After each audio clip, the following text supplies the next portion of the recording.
Hey guys, back to our channel How To Guide. Today in this video I'm going to show you guys how you can fix session expired on Facebook.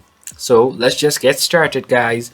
Firstly, there are many methods or many ways that you can solve this problem from, or you might say there might be a lot of issues related to this problem. So let's deal with everything possible.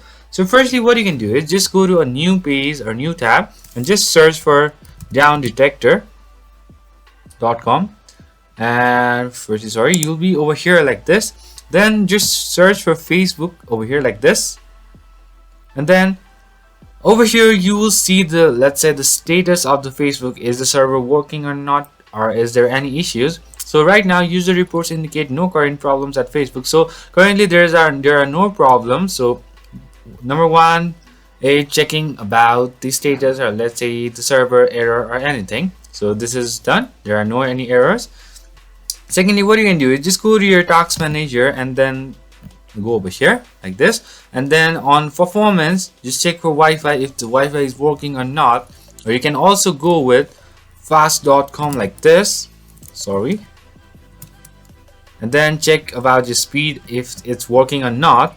And what you can do, another thing what you can do is just reload your page like this, and it will help you guys. So that's pretty much guys, that's how you do it. This will help you to fix your session expired on Facebook error. So I hope this video is helpful for you guys. So thank you for watching our video guys. If you like our video, please leave a like and do not forget to subscribe our channel, and also hit the bell icon so you never miss an update from us. If you have any queries, just comment down below guys. I'll see you guys again in our next video. Till then, stay safe guys. Thank you for watching.